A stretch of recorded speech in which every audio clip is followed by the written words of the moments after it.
And as I stood there, I saw a family of ghosts appear and look at me.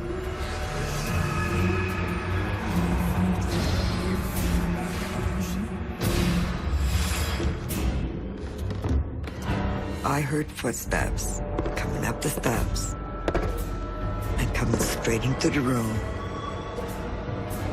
And right in my ear, I heard, "Susan."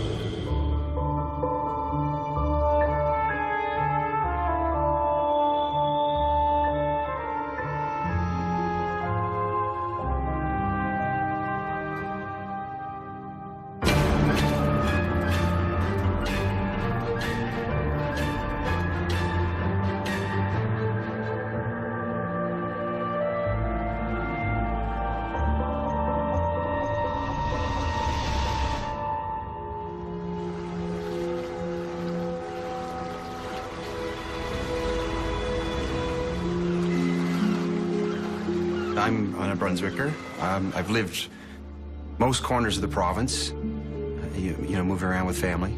But my place of habitation, so to speak, as a child was on the lower Water Street, which basically exits Chatham. The house that we lived in, I got a sense from it that it was a fairly scary place. It was isolated among the other houses in the area. It had all the creaks and groans of a house that suggested the presence of something else. Strange lights, eerie voices, phantoms lurking among the gravestones. There are a million ghost stories set in cemeteries. But what if graves are disturbed? Could that bring the dead back to life? And could their spirits make their way from the graveyard into the living room of an unsuspecting local resident? Hello, I'm Lawrence Chow. Today on Ghost Encounters, we meet Dan and Susan. Both have lived close to grave sites steeped in Canadian history. Growing up on the Miramichi River, young Dan Pond knows all about Middle Island across the water from his house. It's just boring history to a small boy, until the terrifying night when boring history finds its way into his home.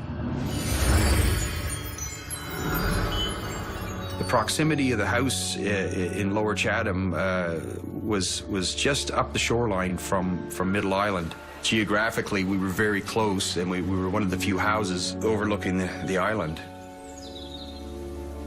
Middle Island is basically, it's a 16-acre island, and ended up in the early part of the 1800s, used for a quarantine for the Irish immigrants. A year or two after the potato famine, in 1846, there was something like 10,000 immigrants landed in New Brunswick alone. Ships that were overcrowded with people that were sick in travel and became sick, and typhoid fever and cholera sprang up. The death toll would rise as the immigrant population increased.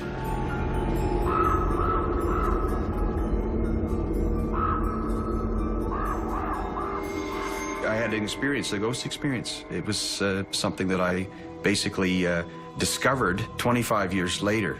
I had a recall, and it was prompted by a radio program.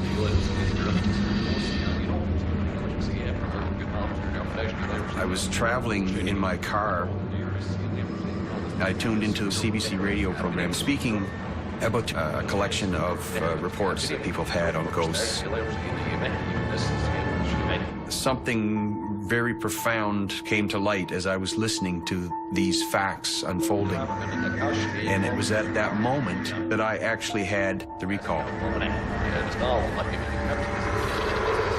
I became very, very frightened. I sat on the side of the road in my car for what must have been, I would think, about 20 minutes so that I could get over this feeling. And at that moment, it was a profound moment in my life where I relived, I saw exactly what I saw 25 years earlier. I saw the ghosts.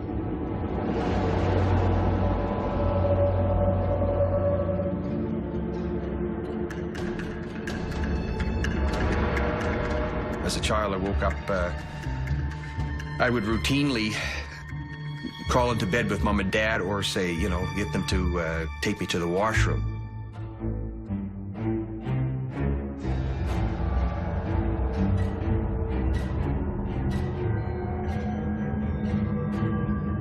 So I'm standing in the doorway, you know, getting my eyes adjusted to the light, and I glance over to the right, which was where my parents' bedroom was.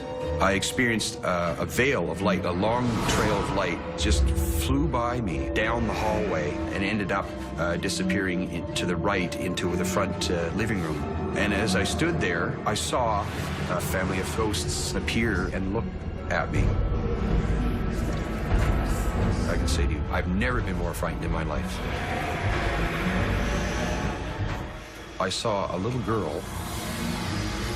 I saw a mother figure. I saw a father figure, and I'm standing there in a state of shock looking at them. I can't do anything. I can't even speak. My mouth is wide open, and I'm trying to say Mommy, Daddy, or something. I'm trying to make a noise, but I can't. There is a sense of a lack of something in the air, something missing, something extra silent. I call it the dead silence. And as I'm standing there, they, in unison, came towards me in a jerky, almost hopping, stroboscopic type movement. You know, as being a little person, that they were scary. They were very erratic. They seemed to be very curious. Perhaps at that point, curiosity looked like aggression to me. And I couldn't move my legs. I was frozen. The father figure came towards me very close and was very much open postured with hands that spread in a gesture that suggested he wanted to pick me up. I basically went into the state of shock so far that I don't recall anything after that approach. When I finally woke up in the morning, I somehow made myself back to my bed, crawled into my bed.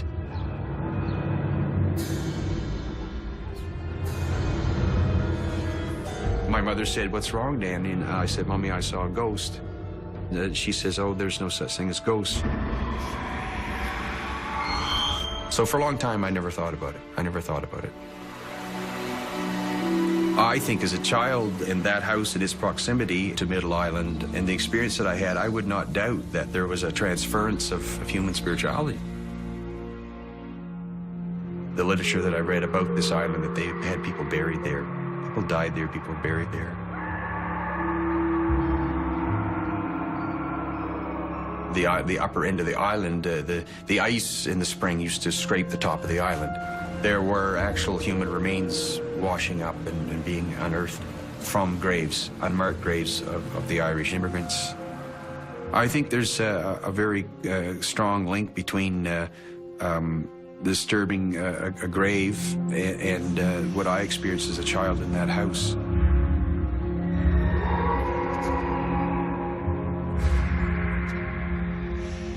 I can say to you, I have never, ever been more frightened. And I got the shiver going on right again. I've never been more frightened in my life. To think about it again, I can still get a feeling of fright. Dan was terrified.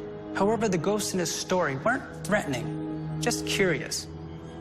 Our expert, Dr. David Reed, suggests a spirit whose grave has been disturbed might not know what's going on. It might be confused and curious to find out where it is and what's around it. Of course, to a little boy alone in the dark, any ghost is a scary ghost.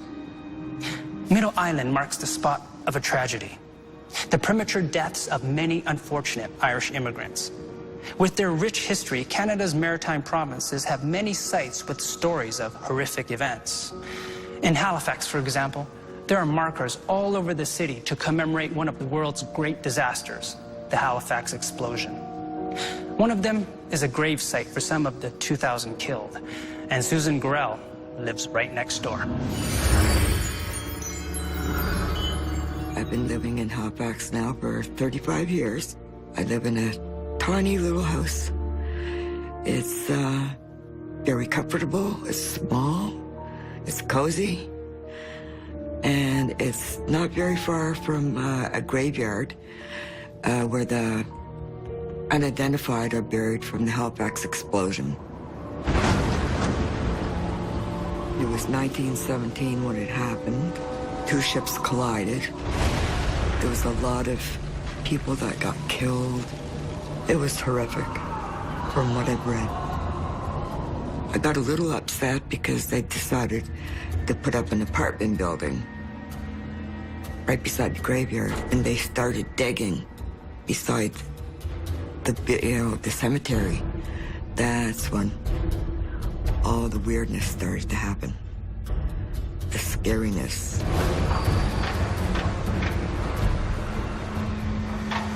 There is a lot of people buried in there. And I think myself, a lot of people are not resting in there. They're not being respected. And I think they're angry. That land should never have been touched.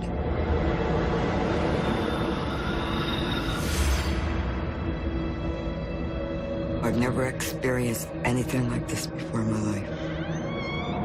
It was in the evening. This was about 11 o'clock at night. I just didn't have a good feeling that night. I didn't, it felt like really different that evening. Then I heard, and Tom heard,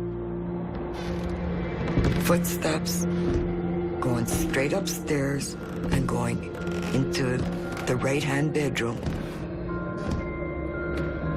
I could tell for sure it's a male. The footsteps are very distinctive, and it sounded like somebody, like they were pacing. I said, "Do you hear that?" He goes, "Yeah." I said, "Well, I said, there's something up there."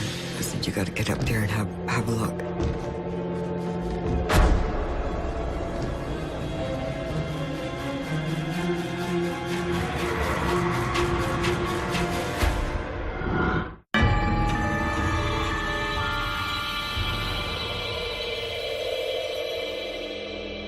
Then I heard footsteps going straight upstairs and going into the right-hand bedroom.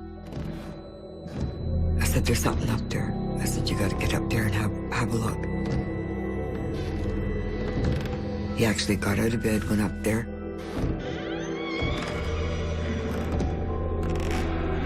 He said, "My heart was racing, and it wouldn't stop racing." And he said, "I know somebody was watching me." I said, "Wow."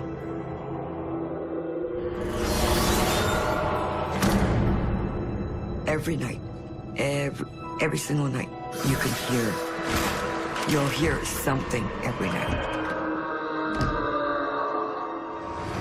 If they dug more, the sounds got louder, there would be more activity. I don't mind guests, human guests, per se, but it does, get a little scary at times. If Tom would be out, I'd stay upstairs. I'd keep all the lights on. And it doesn't matter if the lights are on or not, because you could feel it if there's somebody watching you. You could just feel that, there's somebody else in that room with you. So I'd call him up. I'd actually disturb the poor man and say, "When are you coming home?" And I'd tell him, all night I felt the same thing. And it's very uncomfortable.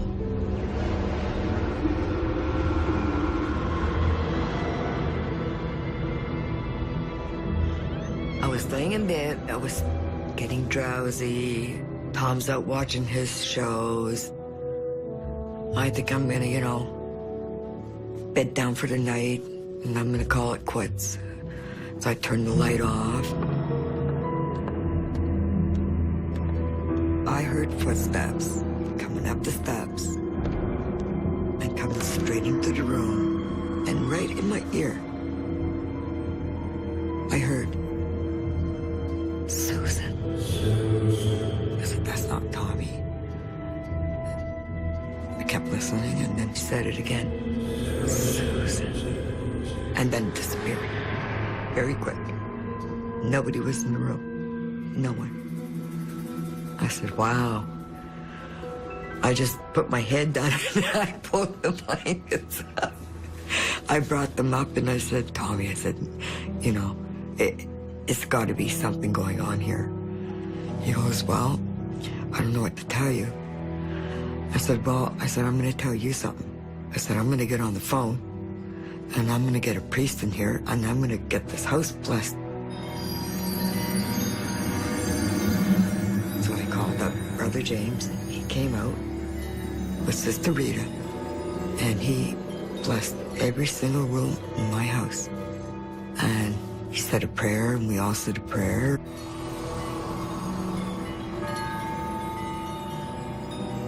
About a week later, it started right back up again. But this time, it got louder.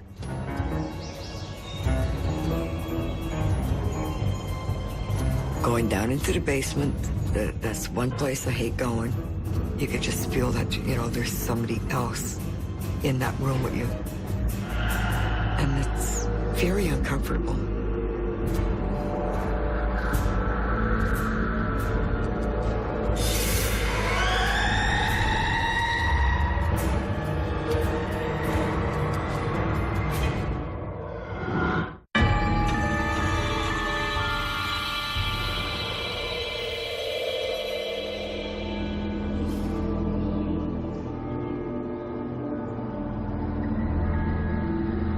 Going down into the basement, that's one place I hate going. You could just feel that, you know, there's somebody else in that room with you. And it's very uncomfortable. I went down, put a load of laundry in, and my washer and dryer are pretty, you know, close together.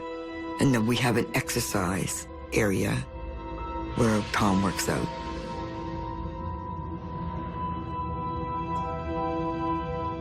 And I didn't feel alone. It was the creepiest feeling that came about me. And then the air, it just right downstairs got right chilly. And it was just a chill that went behind me.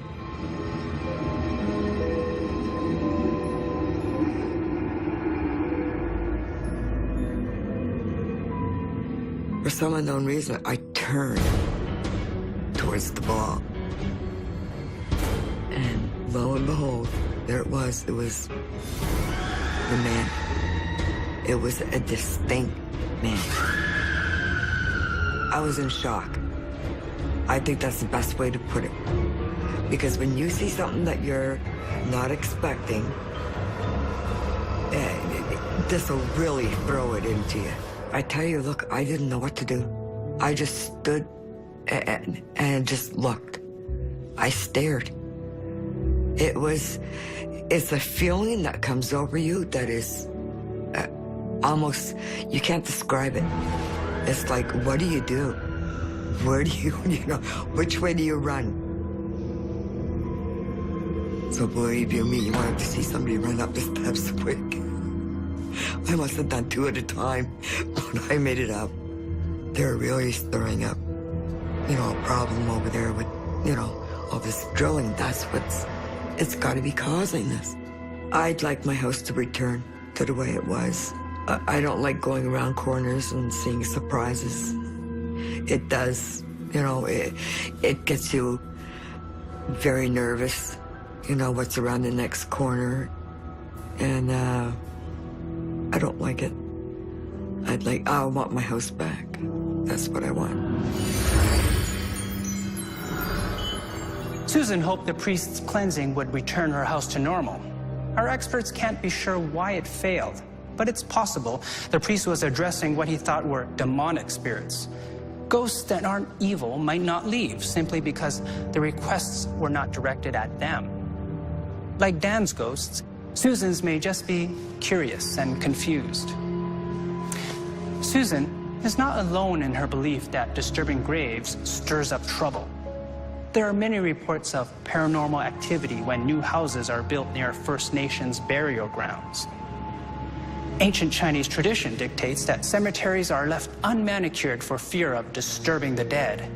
In fact, the tomb of the ancient philosopher Confucius is a mound in a cemetery overgrown with trees, bushes, and grass. The traditional Chinese know what Dan and Susan merely suspect, that if you disturb the dead just might end up disturbing you. There's influence that shape us, basically, and I really think this ghost experience was a thing of wonder. I think if a grave was disturbed, my personal belief is if something like that happened, it may be cause for a paranormal event to occur. And I think there's a strong correlation given the history of this area and the destituteness of the destitute people that landed there, resulting in an activity that I witnessed as a child in this house. I'll tell you, it's changed my life in more than one way. I definitely believe now that there's life after death. Nothing has harmed me. I'm very lucky to say that. So I'd like them to just, leave and be at peace, and so we can both be happy.